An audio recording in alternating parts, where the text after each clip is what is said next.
سارے نبیوں نے پھیرا لگایا، کوئی نبی گھر نہیں بیٹھا کہ میرے پاس کوئی آئے گا تو اسے سکھاؤں گا، ہر نبی نے پھیرا لگایا۔ اور داؤد علیہ السلام نے ایک دفعہ یہ کیا، ایک بڑا عبادت خانہ بنایا اور اس کی دیواریں اونچی کر دی، اتنی اونچی کہ اندر کوئی جا نہ سکے، اور یہ طے کیا کہ ہفتے میں ایک دن میں کسی سے نہیں ملوں گا، صرف اللہ اللہ کروں گا، ہفتے میں ایک دن۔ تو وہ پہلا دن تھا، اندر سے تالا لگا دیا اور خود اندر بیٹھ گئے، اور پہلا دن ہے کہ میں آج کسی سے نہیں ملوں گا۔ تو میرے رب کو یہ بات پسند نہیں آئی کہ نبی کا کام کٹ کے بیٹھنا نہیں ہے، لوگوں میں جانا ہے۔ تو اللہ تعالیٰ نے انسانی شکل میں 2 فرشتے اندر اتار دیے۔ اذ تصوروا المحراب ففزع منهم قال لا تخف خصمان بغى بعضنا على بعض فاحكم بيننا۔ کہا جی حضرت ہمارا جھگڑا ہو گیا ہے، ہم آپ سے فیصلہ کروانے آئے۔ تو داؤد علیہ السلام ڈر گئے کہ دروازہ بند ہے، یہ آئے کہاں سے؟ دیوار اتنی اونچی ہے کہ اس کے اوپر سے چھلانگ لگا کے بھی اندر نہیں آ سکتے، تو یہ کون ہے، آئے کہاں سے؟ دروازے کو دیکھیں تالا لگا ہوا ہے، دیوار کو دیکھیں اتنی اونچی ہے، تو کون چھلانگ لگا کے اندر آئے گا؟ تو ڈر گئے۔ تو کہنے لگے جی آپ ڈرے نہیں، ہمارا جھگڑا ہو گیا۔ کہ کیا جھگڑا ہے؟ کیا جھگڑا ہے؟ کہ هذا اخی له 99 نعجة ولی نعجة واحدة فقال اکفلنیها وعزنی فی الخطاب۔ یہ میرا بھائی ہے، اس کے پاس 99 بکریاں ہیں، بھیڑیں، 99 بھیڑ ہے، اور میرے پاس ایک ہے۔ یہ مجھے کہتا ہے ایک بھی مجھے دے دے، میری 100 پوری ہو جائے۔ تو آپ بتاؤ یہ غلط کر رہا ہے کہ ٹھیک کر رہا ہے؟ اب یہ فیصلہ تو آپ چھوٹے سے بچے سے بھی کروا سکتے ہو، نہیں؟ یہ تو لطیفہ سا بن گیا، داؤد علیہ السلام کے لیے لطیفہ بن گیا کہ ایک آدمی کہتا ہے جی میرے پاس 99 ہے، تیرے پاس ایک ہے، تو ایک مجھے دے دے، میری 100 ہو جائیں۔ تو داؤد علیہ السلام سوچ میں پڑ گئے، یہ چکر کیا ہے؟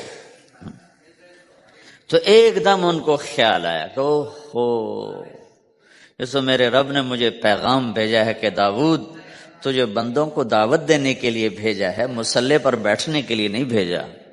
ہاں مسلح پر بیٹھنا ہے، اس کے لیے رات ہے۔ قم اللیل الا قلیلا نصفہ او انقص منہ قلیلا او زد علیہ ورتل القرآن ترتیلا۔ چل ومن اللیل فتہجد بہ نافلۃ لک عسى ان یبعثک ربک مقاما محمودا۔ رات ہے، آ جاؤ۔ ان ناشئۃ اللیل ہی اشد وطئا واقوم قیلا۔ آجا آجا، رات بڑی مزے کی چیز ہے، تو اور میں تنہا۔ فإذا فرغت فانصب وإلى ربك فارغب۔ آ جاؤ۔ تتجافى جنوبهم عن المضاجع يدعون ربهم خوفا وطمعا ومما رزقناهم ينفقون۔ رات تیری میری، دن میرے بندوں کے لیے۔ نہیں بیٹھ سکتا، تسبیح پکڑ کے نہیں بیٹھ سکتے ہو۔ تو اس پر داؤد علیہ السلام سجدے میں گرے۔ آیت سجدہ ہے اس لیے میں نہیں پڑھتا ہوں۔ سجدے میں گرے اور کہا یا اللہ معافی کر دے، یا اللہ معاف کر دے، یا اللہ معاف کر دے۔ میں نے دروازے بند کر لیے، حالانکہ میں یہ میرے منصب کے خلاف تھا، اس پر اللہ سے معافی مانگی۔ تو چل کے جانا نبیوں کی صفت ہے، یہی ہماری صفت۔ اس امت کو یہ کام دیا گیا کہ یہ اوروں کے پاس جا کے اپنا سودا پیش کر، اپنوں کو بھی سنبھالے اور غیروں تک بھی پہنچے۔ نہیں سنتے پھر جاؤ، نہیں سنتے پھر جاؤ، کیونکہ دلوں کا پھیرنا اللہ کے ہاتھ میں ہے، تیرے ذمہ آواز لگانا ہے۔ اللہ تعالیٰ نے تقسیم کر دی، قم اللیل الا قلیلا، رات اللہ کے پاس آج۔ دن میں کیا کر، ان لک فی النہار سبحا طویلا، تیرا دن میں کام بہت زیادہ ہے۔ سبحا طویلا، دعوت کے کام کو تیرنے سے تشبیہ دی ہے، سبح تیرنے کو کہتے۔ اللہ کے نبی کا ایک گھوڑا تھا جس کا نام تھا سبحہ، میں نے بتایا تھا پہلے دن۔ وہ اتنا تیز چلتا تھا جیسے تیر رہی ہو، اس لیے اللہ کے نبی نے خود اس کا نام سبحہ رکھا تھا، تیرنے والا۔ تو تبلیغ کے کام کو تیرنے سے تشبیہ دی کہ آپ نے لمبا تیرنا ہے، اور مکے میں تو پانی کوئی نہیں، تو کہاں تیرنا ہے جی؟ سارے مکے میں پانی کا قطرہ کوئی نہیں زمزم کے کنویں کے سوا، تو تیرنا کہاں ہے؟ یہ اس دعوت کے کام کی بڑی خوبصورت تصویر ہے، سبحا طویلا۔ حالانکہ اللہ فرماتا ہے ان لک فی النہار شغلا طویلا عملا عظیما جہدا طویلا، لیکن سبحا طویلا، جو آدمی چل رہا ہوتا ہے اگر وہ بیٹھ جائے تو کوئی نقصان تو کوئی نہیں، گاڑی چلا رہا ہے کہیں گاڑی روک لے تو کوئی نقصان تو کوئی نہیں، تھوڑی دیر سے پہنچ جائے گا، کہیں گاڑی کھڑی کر کے کافی پینے لگ گیا تو کوئی مسئلہ تو کوئی نہیں ہے، آدھا گھنٹہ دیر سے گھر پہنچ جائے گا۔ تیرنے والا پانی میں اتر گیا، اب یہ رک سکتا ہے؟ کیوں بھائی؟ اگر یہ کافی پینے کا ارادہ کرے تو کہاں جائے گا؟ تو مچھلی کے پیٹ میں جائے گا۔ پانی میں اترنے کے بعد اختیار ختم ہے، اب تیرنا ہے۔ کہاں تک؟ دوسرا کنارہ جب تک ہاتھ میں نہیں آتا تیرنا ہے، سبحا طویلا، جب تک آخرت کا کنارہ ہاتھ میں نہیں آتا اے میرے نبی تجھے دعوت کا کام کرتے ہی رہنا ہے، کرتے ہی رہنا ہے، کرتے ہی رہنا ہے، تیری چھٹی کوئی نہیں۔ سبحن میں یہ اشارہ تھا کہ چھٹی کوئی نہیں، یہ موت تک کا کام ہے۔ وَاعْبُدْ رَبَّكَ حَتَّى يَأْتِيَكَ الْيَقِينُ۔ ہائے ہائے، جب یہ آیت اتری یا ایھا المدثر قم فانذر وربک فکبر، اے میرے محبوب اٹھ جا، اٹھ جا، میرا پیغام سنا، تو لیٹا ہوا ہے۔ تو اس پر آپ نے کہا خدیجہ انقطع ایام النوم والراحہ، میرے آرام کے دن چلے گئے، میرے سونے کے دن چلے گئے، میرے رب نے مجھے کہا ہے اٹھ جا اور میرا پیغام سنا۔ تو اس وقت تو کوئی جاننے والا نہیں تھا، تو پہلے آپ چپ کے بات فرما رہے تھے، پھر اللہ نے کہا کھل کے کہہ، تو پھر آپ نے کہا میں خدیجہ میں کس کو کہوں، میری کون سنے گا، من ادعو من یستجیب۔ تو حضرت خدیجہ نے عرض کی یا رسول اللہ آپ دعوت دینے میں پہل کریں، میں لبیک کہنے میں پہل کرتی ہوں۔ تو بھائیو دعوت ہمارا سرمایہ ہے، دعوت سے ایمان بنتا ہے، ایمان سے عمل بنتا ہے۔ تو اگر آپ اس دعوت میں حرکت کرتے رہو گے، ان لک فی النہار سبحا طویلا، کل میں نے اس پر تھوڑی تفصیل سے بات کر دی تھی، آج میں اس سے اگلی بات کرنا چاہتا ہوں، لیکن اس کو بار بار سننا اس لیے ضروری ہے کہ آدمی بڑی جلدی بھول جاتا ہے، اور نفع سامنے نہ ہو تو اس کے لیے قدم اٹھانا، مال لگانا مشکل ہو جاتا ہے۔ آپ پھیری بھی تو لگاتے ہو، تو شام کو پیسہ ہاتھ میں آتا ہے تو تھکاوٹ چلی جاتی۔ میں نے ایک شخص سے کہا تھوڑا تبلیغ میں وقت دے دو بھائی، کہا جی مجھے گولیاں لگی تھیں تو اس کے بعد میرے بدن میں درد ہوتا ہے تو میں ٹائم نہیں دے سکتا، لیکن میں اسے دیکھتا تھا وہ صبح سے شام تک اپنے دکان پہ کھڑا ہوتا تھا، کھڑا ہو کے کام کرتا تھا۔ تو ایک دن میں نے اس سے پوچھا یہ تو دکان پہ کھڑا ہوتا ہے، اس کا درد تمہیں نہیں ہوتا؟ تبلیغ میں تو اتنی مشقت نہیں ہے۔ وہ کہنے لگا جی روز درد بہت ہوتا ہے، لیکن میں جب شام کو پیسے گنتا ہوں تو سارا درد چلا جاتا ہے، سارا درد چلا جاتا ہے۔ تو اب آپ تبلیغ میں 3 دن کے لیے گئے تو کچھ لگا کے آتے ہو، ہاتھ میں تو کچھ بھی نہیں ہوتا، اور چلے کے لیے جاؤ تو کچھ لگتا ہے، ہاتھ میں تو کچھ بھی نہیں آتا۔ 4 مہینے کے لیے جاؤ تو کچھ لگتا ہے، ہاتھ میں تو کچھ بھی نہیں آتا۔ تو وہ جذبہ پیدا نہیں ہوتا لگانے کا، تھکنے کا، تھکانے کا، جیسے دنیا میں پیدا ہوتا ہے کہ اس کی واپسی نظر آ رہی ہوتی۔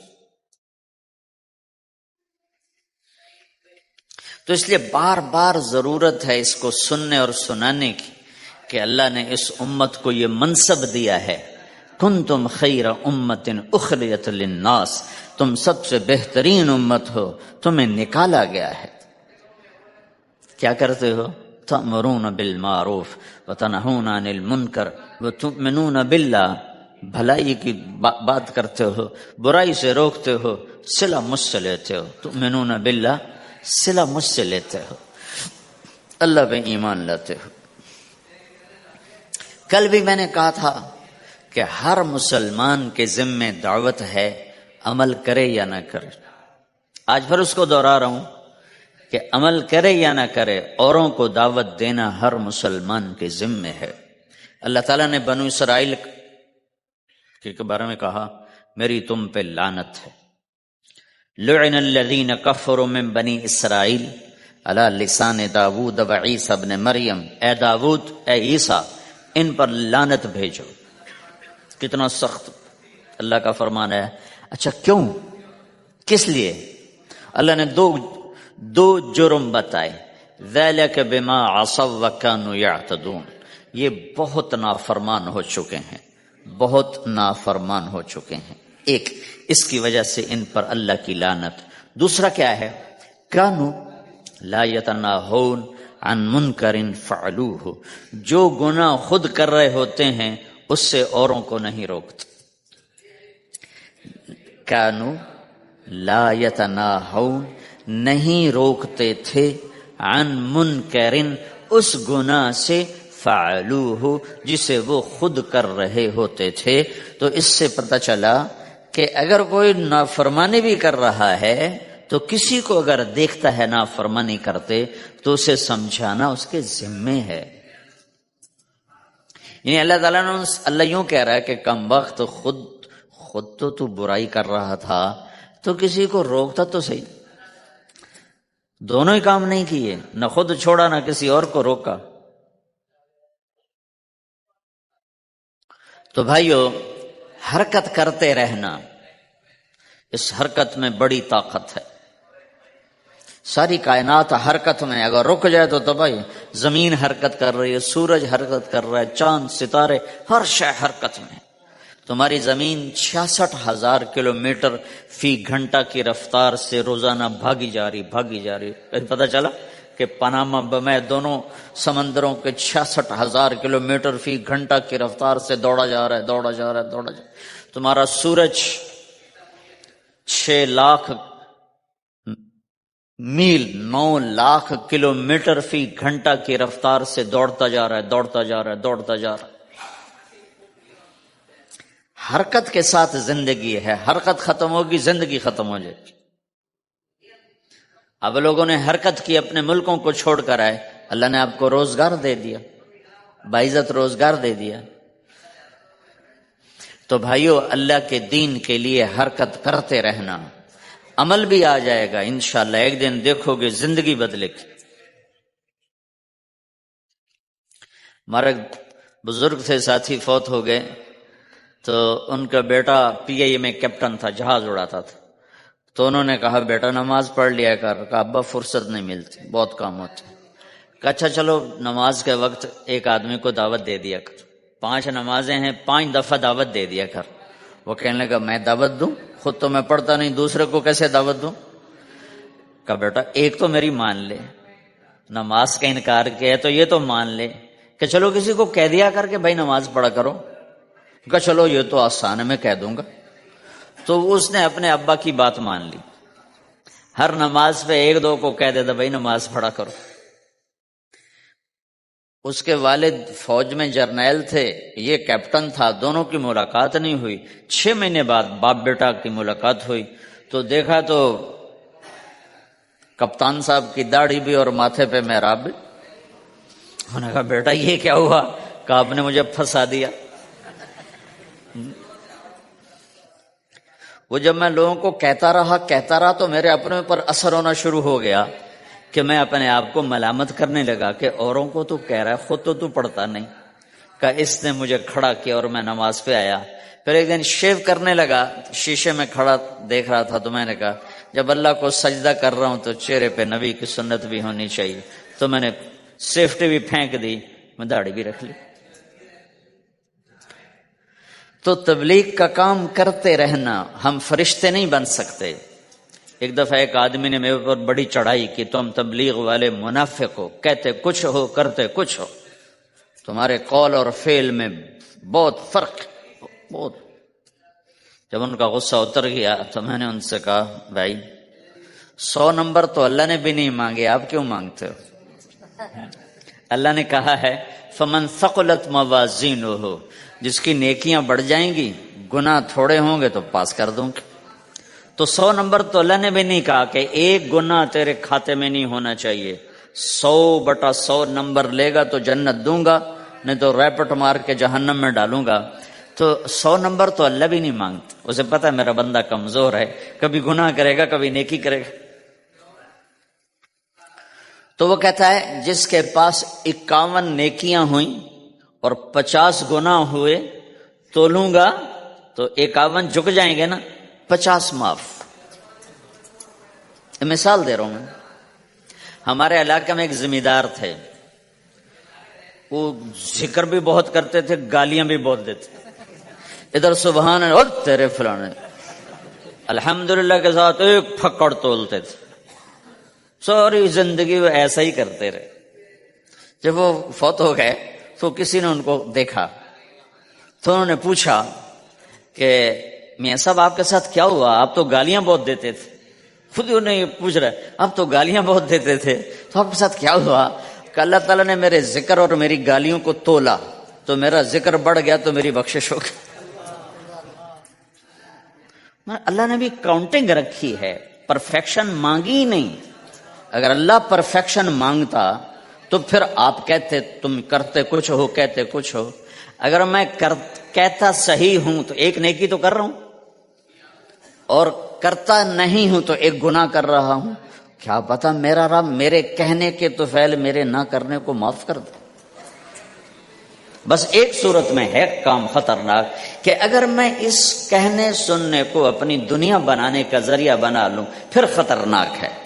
أَتَأْمُرُونَ النَّاسَ بِالْبِرِّ وَتَنْسَوْنَ أَنفُسَكُمْ وَأَنْتُمْ تُتْلُونَ الْكِتَابَ، وہ یہ آیت۔ لیکن اگر میرے اندر اخلاص ہے تو پھر میں انسان ہوں، کبھی اچھا کروں گا کبھی برا کروں گا، لیکن میرے ذمہ صدا لگانا ہے۔ تو بھائیو اس تبلیغ کے کام کو کرتے رہنا، اس سے ایمان بنتا ہے، ایمان سے دین وجود میں آتا ہے۔ دین کے 2 حصے ہیں، ایک عبادات ہے جس میں نماز سب سے اہم ہے، پھیری پہ ہو گھر پہ ہو نماز نہ چھوڑو۔ رمضان کے روزے ہیں، اللہ پھر رزق زیادہ دے دے، حج کرو، زکوٰۃ دو، لیکن عبادات بڑی محدود ہیں اور اس میں کثرت اللہ نے مطالبہ بھی نہیں کیا، بلکہ اللہ تعالیٰ نے اس میں اعتدال ہی کو پسند فرمایا ہے۔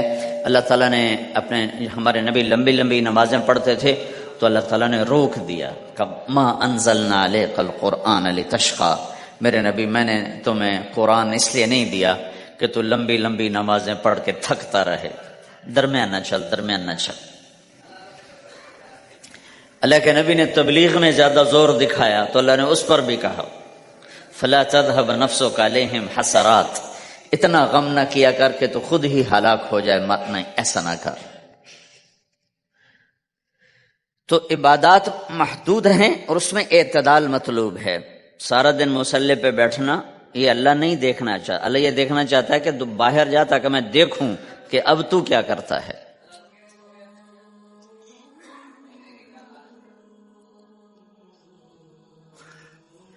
دوسرا حصہ اس کا اخلاقیات ہیں، آپس کی معاشرت ہے۔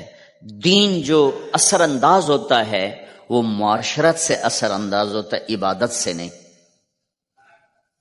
عبادات سے نہیں۔ عبادت تو مسجد کے اندر ہے یا مصلی پر گھر کے اندر ہے، روزہ اندر کی چیز ہے، حج بیت اللہ میں ہے، زکوٰۃ مسلمان کو دی جاتی ہے۔ تو دنیا میں دین پھیلنے کے لیے اور اپنوں کو دین کے قریب کرنے کے لیے جو سب سے بڑا عمل ہے وہ بھائیو اچھے اخلاق ہے۔ یہ دوسرا حصہ میں آج بیان کرنا چاہتا ہوں۔ اللہ کے نبی نے فرمایا ایو اور الاسلام اوثق، مجھے بتاؤ اسلام کا سب سے مضبوط عمل کیا ہے؟ تو صحابہ نے کہا الجہاد، یا رسول اللہ جہاد، اسلام کا سب سے مضبوط عمل کیا ہے؟ صحابہ نے کہا جہاد، تو آپ نے کہا وحسن وما ہوا بہ، ہاں جہاد بہت اچھا عمل ہے لیکن سب سے بڑا عمل نہیں ہے، سب سے مضبوط عمل نہیں ہے۔ انہوں نے کہا جی الصلاۃ، نماز، تو ہم نے کہا ہاں وحسنۃ وما ہی بہا، نماز بھی بہت اچھی چیز ہے لیکن وہ نہیں جو میں پوچھ رہا ہوں، سب سے اعلیٰ، سب سے اوپر، سب سے مضبوط نہیں۔ پھر انہوں نے کہا جی الحج، حج، تو آپ نے کہا حج بھی بہت اچھا عمل ہے لیکن وہ نہیں جو میں نے پوچھا ہے۔ پھر صحابہ نے کہا جی روزہ، آپ کا روزہ بھی بہت اچھا ہے لیکن وہ نہیں جو میں نے پوچھا ہے۔ تو پھر صحابہ نے کہا یا رسول اللہ پھر آپ ہی بتائیں، ہمیں تو نہیں پتا۔ تو ہمارے نبی عبادات سے اوپر لا رہے ہیں، اپنے ساتھیوں کو عبادات پہ قائم کر دیا۔ ہر آدمی نمازی بن چکا ہے، ہر آدمی روزے دار بن چکا ہے، ہر آدمی مالدار زکوٰۃ دینے والا بن چکا ہے، اور ہر آدمی حج کا جذبہ پیدا کر چکا ہے۔ اب آپ ان کو اخلاق پہ لانا چاہتے ہیں، چونکہ اسلام کی تکمیل اخلاق سے ہے۔ اسلام کو تشبیہ دی گئی ہے گھر کے ساتھ، بنی الاسلام علی خمس، تو بنیا کا لفظ عمارت پر بولا جاتا ہے، تو اسلام کی بنیاد میں ہے کلمہ، نماز، روزہ، حج، زکوٰۃ۔ اگر اس مسجد کی بنیادیں بھر دی جائیں تو اس کو مسجد تو نہیں کہیں گے نا، ہاں جی بنیادیں ڈال دی ہیں، چھت ڈالنی ہے، جب چھت پڑے گی تو پھر یہ مسجد کہلائے گی۔ تو اسلام کی بنیاد قائم ہو چکی تھی، اب آپ چھت ڈالنا چاہتے تھے۔ چھت کیا ہے؟ وہ اچھے اخلاق ہیں، تو اب آپ ان کو اوپر لا رہے ہیں، اوپر لا رہے ہیں۔ تو آپ نے جب پوچھا تو انہوں نے وہی کہا جو انہوں نے ابھی سیکھا تھا، نماز، روزہ، جہاد، حج، لیکن آپ نے سب کی نفی کر دی، نہیں یہ بھی نہیں، یہ بھی نہیں، یہ بھی نہیں، یہ بھی نہیں۔ اچھا یا رسول اللہ آپ بتائیں، تو آپ نے فرمایا ان اوثق عر الاسلام الحب للہ والبغض للہ، اسلام کا سب سے مضبوط عمل وہ آپس میں اللہ کے لیے محبت کرنا ہے۔ اسلام کا سب سے مضبوط عمل وہ آپس میں اللہ کے لیے محبت کرنا ہے۔ اسلام کا سب سے مضبوط عمل وہ محبت ہے، اللہ کے لیے بغض ہے، اللہ کے لیے محبت ہے، یہ اسلام کا سب سے مضبوط عمل ہے۔ تو بھائیو، یہ چھوٹا سا معاشرہ اسلامی بن جائے، اس کے لیے بنیاد میں نے پہلے بتا دی، اب چھت بتا رہا ہوں، وہ ہیں اچھے اخلاق۔ اللہ تعالیٰ نے جب ہمارے نبی نے نماز لمبی پڑھی تو اللہ نے کہا درمیانی پڑھو، میں نے ابھی بتایا۔ تبلیغ میں دکھ زیادہ جھیلا تو اللہ نے کہا درمیانہ چلو، لیکن جب اللہ کے نبی نے اخلاق بلند کیے، اخلاق، تو اس پر بھی اللہ تعالیٰ فرماتا میرے نبی ذرا اتنا نرم نہ ہو، تھوڑا سا سختی دکھا، آنکھیں دکھا، تھوڑا شوں شاں کر ہیں۔ تو میرے رب نے کیا کہا؟ واہ، میرے رب نے آپ کے اخلاق کی جیسی تعریف کی ہے، آپ کے کسی عمل کی ایسی تعریف نہیں کی۔ نماز کو کہا معتدل، اعتدال، دعوت کو کہا اعتدال، اور اخلاق کو کیا کہا؟ انک لعلی خلق عظیم، اور اس کو طاقت پہنچائی قسم اٹھا کے، نون، پھر قسم اٹھائی قلم کی جو علم کا ذریعہ ہے، والقلم وما یسطرون، مجھے قسم ہے قلم اور اس کی تحریر کی، ما انت بنعمت ربک بمجنون وان لک لاجرا غیر ممنون۔ ان دو آیتوں کو چھوڑ کر اگلی جو آیت آ رہی وانک لعلی خلق عظیم، اے میرے محبوب میں قسم اٹھاتا ہوں قلم اور اس کی تحریر کی، تیرے اخلاق بڑے عالی شان ہیں۔ یہ نہیں کہا تیرے اخلاق بڑے عالی ہیں، انک لعلی، علا کا یہاں بہت عظیم الشان کردار ہے۔ علا یہ بتا رہا ہے کہ اے میرے نبی جتنے اخلاق تصور کیے جا سکتے ہیں وہ سب تیرے تابع ہو چکے ہیں، اور تو ان پہ سوار ہو چکا ہے، تو ان پہ چھا چکا ہے۔ علا چھا جانے کے لیے ہوتا ہے کہ تمام اخلاق تیرے غلام ہو چکے ہیں۔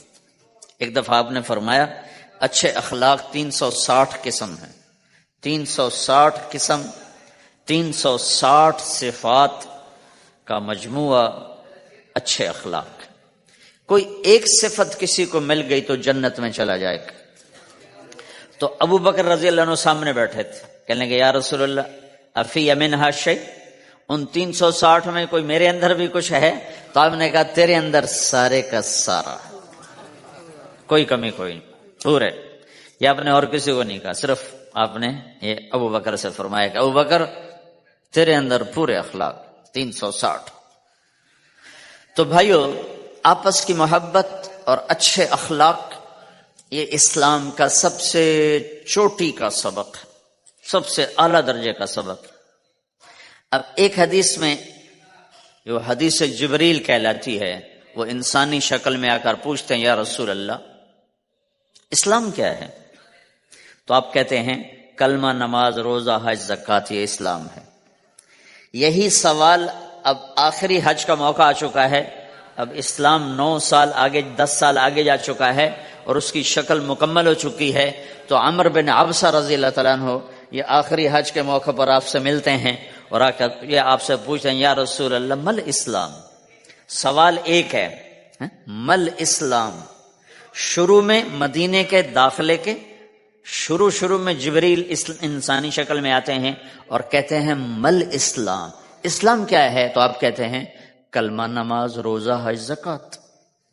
اب یہی سوال 10 سال کے بعد یا 9 سال کے بعد عمر بن عبسہ کہتے ہیں یا رسول اللہ مل اسلام، اسلام کیا ہے؟ تو اب جواب سنو، آپ نے فرمایا اطعام الطعام وطیب الکلام، میٹھا بول بولنا اور کھانا کھلانا۔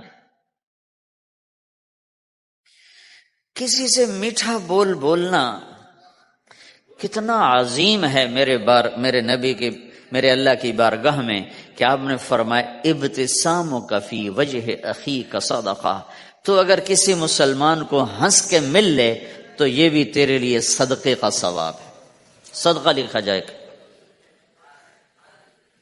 جبریل کہتے ہیں یا رسول اللہ مل ایمان، ایمان کیا ہے؟ تو آپ فرماتے ہیں اللہ کو ماننا، فرشتوں کو ماننا، نبیوں کو ماننا، کتابوں کو ماننا، تقدیر کو ماننا، موت کے بعد کی زندگی کا اقرار کرنا۔ ان تؤمن باللہ وملائکتہ وکتبہ ورسلہ وبالبعث بعد الموت، یہ ہے ابتدائی جواب۔ اب یہی سوال عمر بن عبسہ کرتے ہیں 9 سال کے بعد، یا رسول اللہ مل ایمان، ایمان کیا ہے؟ تو آپ نے فرمایا الصبر والسماحہ، صبر کرنا، معاف کرنا۔ سوال ایک ہے، جواب 2 ہیں، کیوں کہ جگہ اور نوعیت بدل چکی ہے۔ ابتدائے اسلام ہے تو عبادات بتائی جا رہی ہیں، انتہائی اسلام ہے تو اخلاق بتائے جا رہے ہیں کہ اے عمر، ایمان کیا ہے؟ صبر کرنا، معاف کرنا، صبر کرنا، معاف کرنا۔ تو بھائیو، جو ہمارا معاشرہ بنے گا اسلامی، گھر میں باہر، وہ بنے گا اچھے اخلاق سے، عبادت سے نہیں، علم سے نہیں، تبلیغ سے نہیں، وہ بنے گا اچھے اخلاق سے، میٹھے بول بولنے سے، درگزر کرنے سے، معاف کرنے سے، سہ جانے سے، اور بازار میں سچائی، بازار میں میٹھا بول نہیں، وہ تو ہر تاجر مسکرا کے ملتا ہے، ہاں وہ تو کاروبار ہے مسکرانا۔ سچا بول، الصدق ینجی والکذب یہلک، میرے نبی نے فرمایا سچ نجات دیتا ہے اور جھوٹ ہلاک کر دیتا ہے۔ تو بازار کے اخلاق ہیں صحیح بولنا، صحیح تولنا، دھوکہ نہ دینا۔ میرے نبی سے پوچھا گیا یا رسول اللہ مسلمان بزدل ہو سکتا ہے، ڈرپوک؟ آپ نے کہا ہو سکتا ہے۔ کہ یا رسول اللہ مسلمان بخیل ہو سکتا ہے، بخیل، کنجوس؟ آپ نے کہا ہو سکتا ہے۔ کہ یا رسول اللہ مسلمان جھوٹ بول سکتا ہے؟ آپ نے کہا جھوٹ نہیں بول سکتا۔ آپ نے فرمایا میں اپنے امت میں ہر عیب کی توقع رکھتا ہوں کہ میرا امتی ہر گناہ کر سکتا ہے لیکن 2 کام نہیں کر سکے گا اگر وہ میرا امتی ہے، ایک جھوٹ کبھی نہیں بولے گا، ایک دھوکہ کبھی نہیں دے گا۔ اور یہ دونوں کام ہمارے پورے عروج پر ہیں۔ تو مسلمان دھوکہ نہیں دیتا کسی کو، مسلمان جھوٹ نہیں بولتا۔ تو اللہ کے نبی نے یہ نہیں فرمایا جو نماز نہیں پڑھتا وہ میرے سے، وہ مجھ سے نہیں ہے، میری امت میں سے نہیں، جو روزہ نہیں رکھتا میری امت میں سے نہیں ہے، زکوٰۃ نہیں دیتا میری امت میں سے، یہ نہیں کہا۔ آپ نے کہا من غش فلیس منا، جس نے کسی کو دھوکہ دیا وہ میری امت میں سے نہیں، میری امت سے خارج۔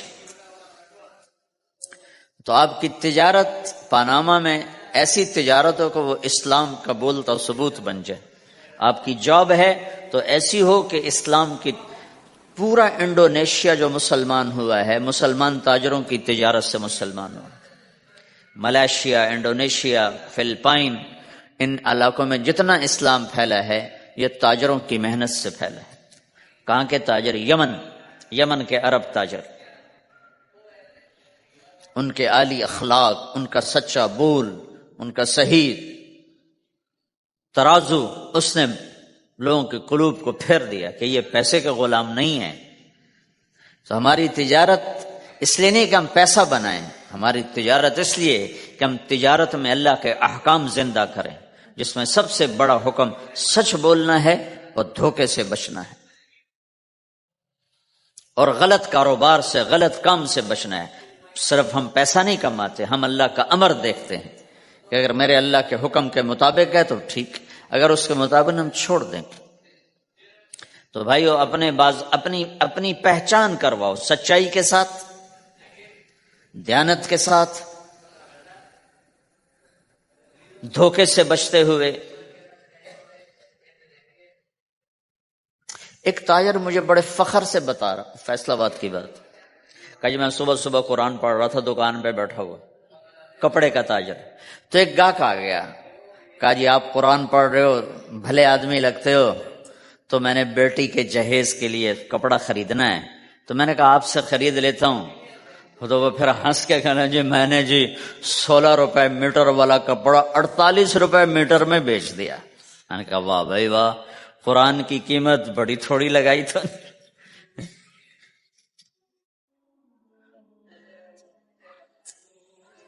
ہائے ہائے ہائے ہائے، اس کو شرم بھی نہیں آ رہی اس بات پر، احساس ہی کوئی نہیں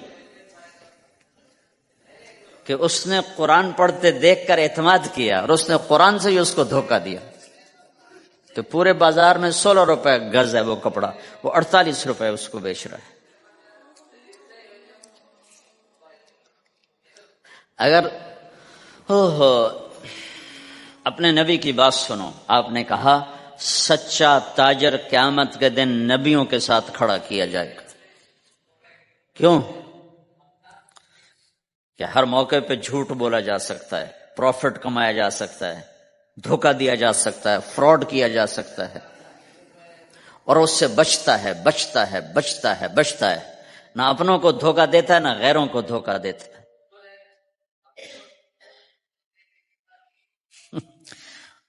جب انگریز کا دور تھا تو وہ ایک دلی میں ایک جیب کترا تھا، جیب کاٹنے والا، تو وہ یہ سکھایا کرتا تھا لڑکوں کو، پھر ان کو بھیجتا تھا۔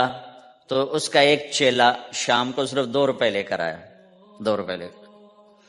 تو اس نے کہا بے وقوف، آج سارا دن کی کمائی 2 روپے؟ کہا استاد آج بہت بڑا مال مارا تھا،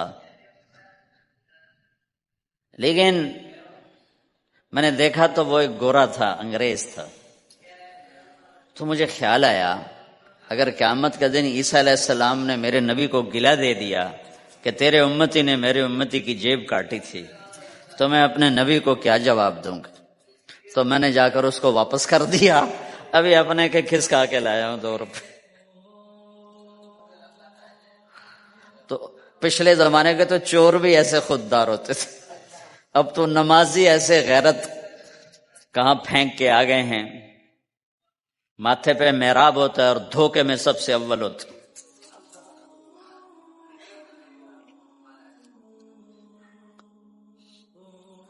تو ہمارا اسلام صرف اس مسجد کی 4 دیواری میں نہیں ہے، ہمارا اسلام تو بارش کے قطروں کی طرح پھیلا ہوا ہے، آسمان کی بلندی ہے، آسمان کی وسعت ہے، جیسے اس سے زیادہ ہمارے دین کی وسعت ہے۔ تو آپ کسی دفتر میں ہو یا اپنے کاروبار میں ہو تو اس میں بھی اللہ کے نبی نے آپ کو طریقہ بتایا ہے۔ تو بازار کے اخلاق ہیں مسکرانا نہیں، بازار کے اخلاق ہیں سچ بولنا، صحیح دینا، صحیح تولنا، صحیح سودے کا عیب بتانا۔ عبد الرحمن بن عوف رضی اللہ تعالیٰ عنہ کے بارے میں، وہ پہلے 10 صحابہ میں آتے ہیں، پہلے 10 صحابہ۔ آپ نے کہا ابو بکر جنتی، عمر جنتی، عثمان جنتی، علی جنتی، طلحہ جنتی، زبیر جنتی، سعد جنتی، عبد الرحمن جنتی، ابو عبیدہ جنتی، سعید بن زید جنتی، اس میں ایک عبد الرحمن۔ جب ان کا انتقال ہوا تو انہوں نے 3 ارب 10 کروڑ 20 لاکھ دینار چھوڑے ترکہ۔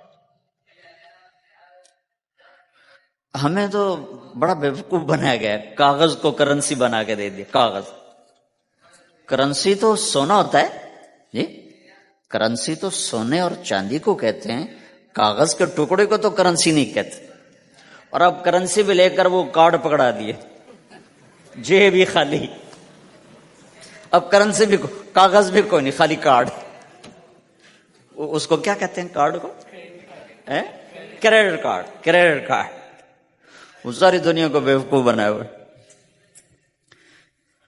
یا تو کاغذ پکڑائے ہوئے ہیں یا کارڈ کاغذ بھی اب واپس لے لیا، اب کارڈ پکڑا دیا۔ اور عبد الرحمن بن عوف نے جو پیسے چھوڑے وہ کاغذ نہیں تھے۔ کاغذ کی کیا حیثیت، پاکستان میں روز چھپ رہے ہیں، کاغذ کی کیا حیثیت؟ 3 ارب 10 کروڑ 20 لاکھ دینار سونے کے، اور ایک سکہ دینار اس وقت 4.5 ماشے کا ہوتا تھا۔ اب اس کو ملٹیپلائی کرو اور پورا پاناما خرید لیں وہ اس پیسوں سے۔ اور وہ ٹاپ لسٹ کے 10 10 صحابہ میں سے ایک۔ وہ فرماتے تھے میری تجارت کا یہ اصول رہا کہ میں نے کبھی ادھار نہیں خریدا، نہ کبھی ادھار بیچا، نہ کبھی ادھار خریدا۔ جو خریدے بھی ادھار اور بیچے بھی ادھار، اسے نیند کہاں آئے گی؟ دینے والے دیتے نہیں، لینے والے سر پہ کھڑے ہوتے۔ انہیں نہ بیوی اچھی لگتی نہ بچے اچھے لگتے، وہ گھر میں بیٹھ کے بھی گھر میں نہیں ہوتے۔ تو آپ نے فرمایا نہ میں نے کبھی ادھار خریدا، نہ کبھی ادھار بیچا، نقد خریدا نقد بیچا۔ دوسرا میرا اصول یہ رہا کہ میں نے کبھی سٹاک نہیں کیا، جب مجھے پروفٹ ملا میں نے فوراً بیچ دیا، انتظار نہیں کیا 1 ہفتے بعد بیچوں گا ریٹ بڑھ جائے گا۔ جس دن مجھے پروفٹ ملا، 1 پیسہ بھی ملا تو میں نے فوراً بیچ دیا۔ تیسرا اصول یہ تھا کہ میرے سودے میں کوئی کمی یا عیب ہوتا تو میں اسے چھپاتا نہیں تھا، ظاہر کرتا تھا، اس میں یہ کمی ہے بھائی، لینا تو لے لو، نہیں لینا تو چھوڑ دو۔ تو ہماری تو تجارت بھی جنت کا راستہ ہے۔ مدینے کے لوگ ذمہ دارا کرتے تھے، مکہ کے لوگ تجارت کرتے تھے، ان کی زراعت اور تجارت دین کے پھیلنے کا ذریعہ بن گئے۔ عبد الرحمن بن عوف رضی اللہ عنہ کا مال اللہ کے دین کے کام آیا، عثمان رضی اللہ عنہ کا مال اللہ کے دین کے کام آیا۔ جنگ تبوک میں 10,000 آدمیوں کا سامان حضرت عثمان اکیلے نے دیا۔ 30,000 کا لشکر تھا تو 1/3 10,000 کا سارا سامان عثمان رضی اللہ عنہ نے اپنے گھر سے دیا۔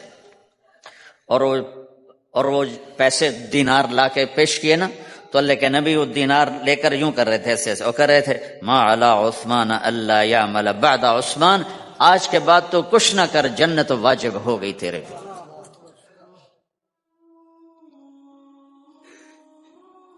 تو بھائیو، ہمارا دین صرف ہمیں عبادت نہیں بتاتا،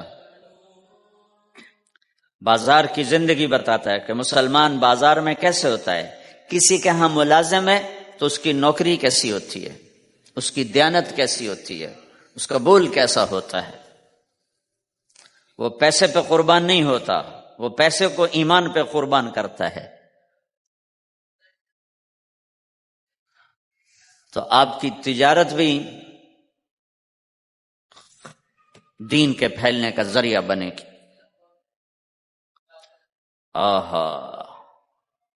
صرف نماز سے گناہ معاف نہیں ہوتے. مسلم شریف کی روایت ہے، من امسا کالن بعمل یدہ امسا مغفورا لہ، جو صبح سے شام تک روزی کماتے کماتے حلال حلال حلال حلال، جھوٹ والی نہیں، کھوٹ والی نہیں، خیانت والی نہیں، حرام چیز نہیں. حرام چیز کا بیچنا بھی حرام ہے، خریدنا بھی حرام ہے، اس کا پروفٹ بھی حرام ہے. جس گھر میں حرام پیسہ جائے گا وہاں سکھ کبھی نہیں آئے گا. چیزیں آ جائیں گی، چین نکل جائے گا.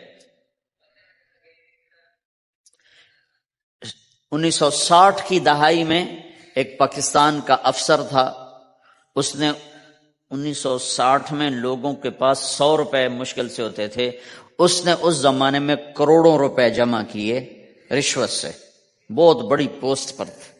جب وہ مر گیا، ایک دن اس کا بیٹا کہہ رہا تھا، کاش ہمارا باپ ہمارے لیے حرام کٹھا نہ کرتا تو کوئی خوشی کا دن ہم بھی دیکھ لیتے. جن کے لیے جمع کیا تھا کہ میرے بچہ مزے سے، میں نے خود اپنے کانوں سے اس کو یہ کہتے ہوئے سنا کئی دفعہ، میں آج مر جاؤں میری بچی کو کسی کی پرواہ نہیں کہ میں نے اتنا پیسہ بنا دیا ہے. تو اسی کا بچہ یہ کہہ رہا تھا، کاش ہمارا باپ ہمارے لیے حرام کٹھا نہ کرتا تو ہم بھی کوئی خوشی کا دن دیکھ لیتے. تو اللہ کے نبی نے فرمایا، من امسا کالن بعمل یدہ امسا مغفور لہ، جو صبح سے شام تک حلال کمانے میں تھکتا ہے اور تھک کے واپس آتا ہے تو اس کے اس دن کے سارے گناہ اللہ معاف فرما دیتے. تو ہمارا بازار بھی دین ہے بھائی، پھر ہمارا گھر بھی دین ہے، گھر کی زندگی دین ہے. میرے نبی نے گھر کی زندگی سمجھائی. آپ اپنے گھر میں جھاڑو دے رہے ہیں، قاب قوسین کا ٹائٹل لے کر، مقام محمود کا ٹائٹل لے کر، ختم نبوت کا تاج سر پہ سجا کر، نبیوں کی سرداری کا صحرا باندھ کر آپ گھر میں جھاڑو دے رہے ہیں، اپنے کپڑے خود دھو رہے ہیں. 9 بیویاں ہیں، 9 اپنے کپڑے خود دھو رہے ہیں.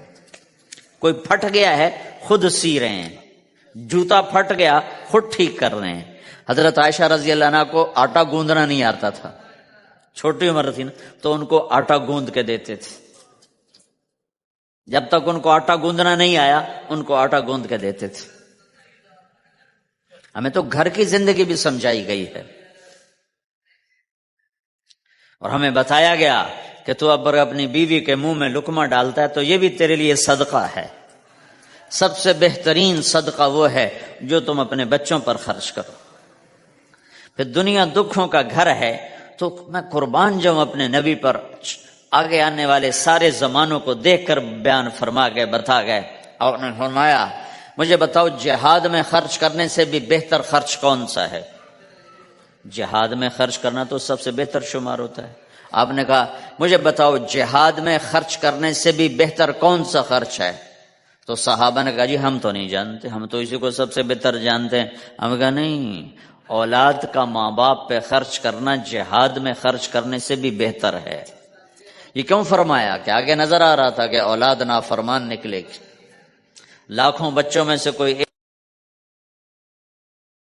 اگر اللہ چاہے تو اس کے یہ کہنے پر وہ پلاٹ مسجد کے نام ہو گیا، واپس نہیں لے سکتا. کہ جی مفتی صاحب ٹھیک ہے، کیوں کہ اگر اللہ چاہے، اگر اللہ چاہے، اور اللہ تو چاہتا ہے کہ تم اس کے نام پر دو، من ذا الذی یقرض اللہ قرضا حسنا. ٹھیک ہو گیا؟ یہ بات سمجھ میں آ گئی؟ اب ایک آدمی یوں کہتا ہے انشاءاللہ میری بیوی کو 3 طلاق، اگر اللہ چاہے تو میری بیوی کو 3 طلاق. تو علماء فرماتے ہیں یہ طلاق نہیں ہوگی. کیوں نہیں ہوگی؟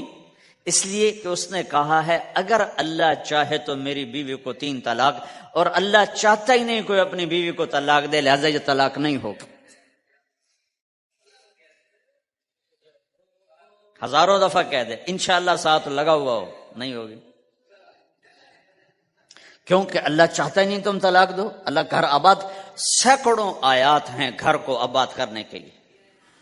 فَإِنْ خِفْتُمْ شِقَاقَ بَيْنِهِمَا، اگر میاں بیوی میں ہوگی کھٹپٹ تو بڑھاؤ نہیں۔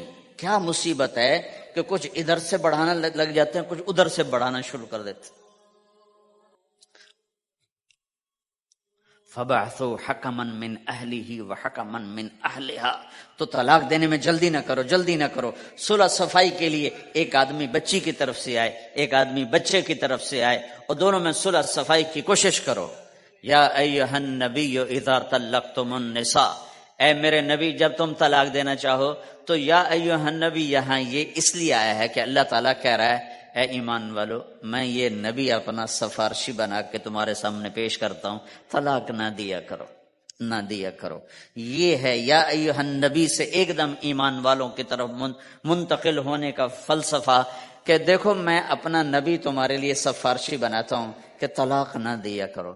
اگر دینی پڑ جائے، چونکہ جائز ہے، نہیں نباہ ہو رہا، پھر زبردستی بھی نہیں کرنی چاہیے۔ اگر کوئی جائز وجہ ہے تو طلاق ہوئی ہے، پھر اسے دشمنی کا سبب نہیں بنانا چاہیے۔ اگر صحیح مناسب ہوئی ہے، اللہ کے نبی نے خود 2 خواتین کو طلاق دی، نکاح تو کیا، رخصتی نہیں ہوئی، طلاق دے دی۔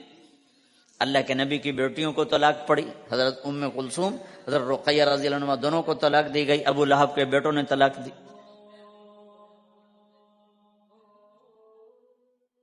آپ نے حضرت حفصہ کو طلاق دینے کا ارادہ کیا تو عمر رضی اللہ عنہ کو پتہ چلا، بڑے غمگین ہوئے، تو جبریل آ گئے، یا رسول اللہ، اللہ تعالیٰ فرما رہے ہیں حفصہ کو طلاق نہیں دے سکتے، یہ آپ کی دنیا کی بیوی بھی ہے، جنت کی بیوی بھی ہے۔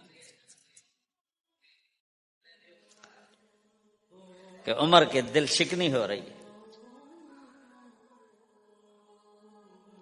تو ایک گھر باقی رہے، اس کے لیے سینکڑوں آیات اللہ تعالیٰ نے اتاری ہیں، اور ہمیں کہا عاشروہن بالمعروف، اپنی بیویوں کے ساتھ اچھا سلوک کرو۔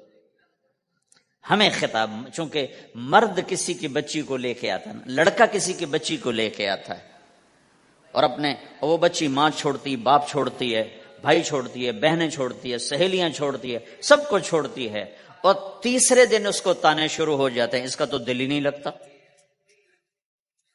اور پہلے دن اپنی بیوی کو نصیحت دی جا رہے تھے، میری ماں کی خدمت کرنی ہے، میری کرنا کر، میری ماں کی کرنی ہے، میرے ابا کی کرنی، میری بہنوں کی کرنی، کسی کے سامنے تم نے بولنا نہیں، کسی کے سامنے اف نہیں کرنا، بے وقوف، اس سے محبت تو جتا پھرو، اس کے بعد جو کچھ کہے گا وہ کرے گا۔ پہلے دن ہی حکم، نہ تعلق بنا ہے، نہ محبت پیدا ہوئی ہے، اور نہ ابھی جوڑ بیٹھا ہے، اور پہلے دن حکم سنانے شروع کر دی۔ اس کے ذمہ نہ تیری ماں کی خدمت ہے، نہ تیرے باپ کی خدمت ہے، نہ تیری بہنوں کی خدمت، یہ ساری خدمت تو تیرے ذمہ ہے۔ ہمارا سسرال کا معاشرہ بڑا ظالم ہے، لاکھوں میں کوئی ایک گھر بچا ہوا تو الگ بات ہے، ورنہ میں تو دنیا پھری ہے، کیا دنیا دار کیا دین دار، سب ظلم ہی ظلم ہے۔ اتنی نیک عورتیں تہجد گزار مصلی سے اٹھتی نہیں، تسبیح ہاتھ میں ہے، لیکن جب وہ ساس بنتی ہیں تو ایسا ظلم ان کے اندر سے نکلتا ہے کہ کانپ اٹھتے ہیں در و دیوار۔ جب عورت ماں ہوتی ہے تو اس کے روئیں روئیں سے محبت کے چشمے پھوٹتے ہیں، وہی عورت جب ساس بنتی ہے تو ایک دم ظلم کی تصویر بن جاتی، اسے اپنی بہو میں کوئی خوبی نظر ہی نہیں آتی، عیب ہی عیب نظر آتے ہیں، اپنے بیٹے کو بھڑکاتی رہتی، یہ کرتی ہے، یہ کرتی ہے، اور ویسے بے وقوف ہیں، کوئی ماں کی وجہ سے بیویوں کو تباہ کر دیتے ہیں، کوئی بیویوں کی وجہ سے ماں کو تباہ کر دیتے ہیں، یہ دونوں ظلم ہیں۔ ماں کی وجہ سے بیوی پہ زیادتی نہ کرو، بیوی کی وجہ سے ماں پہ زیادتی نہ کرو، بیوی کا اپنا مقام ہے، ماں باپ کا اپنا مقام ہے، بہنوں کا اپنا مقام ہے۔ 100% شکایات جھوٹی ہوتی ہیں، سب جھوٹ ہوتا ہے۔ اس لیے میرے رب نے دستور بتایا، ان جاءکم فاسق بنبأ فتبینوا، جب کسی کی خبر سنو، کوئی کمی کوتاہی سنو، اول تو سنو نہیں، اگر سننی پڑ جائے تو تحقیق کر لو، تحقیق کر لو۔ قاضی ایاس کے پاس آیا ایک شخص آیا روتا ہوا، ہائے مر گیا، ہائے مر گیا۔ تو ان کے ساتھ ایک آدمی بیٹھے تھے، کہنے لگے حضرت اس کا قضیہ جلدی سے سن لیں، بیچارہ بڑا مظلوم لگتا ہے۔ کہنے لگے چپ کر، یوسف علیہ السلام کے بھائی بھی رات کو روتے ہوئے باپ کے پاس آئے تھے، ہر رونے والا مظلوم نہیں ہوتا، ہر رونے والا مظلوم نہیں ہوتا۔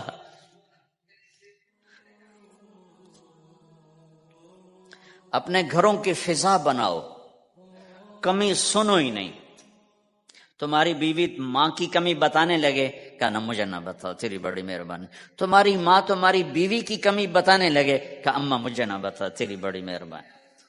گھر کی فضا ایسی بناؤ کہ کسی کی کمی کا تذکرہ نہ ہو، تو اللہ کی قسم تمہارا گھر جنت کا نمونہ بن جائے گا۔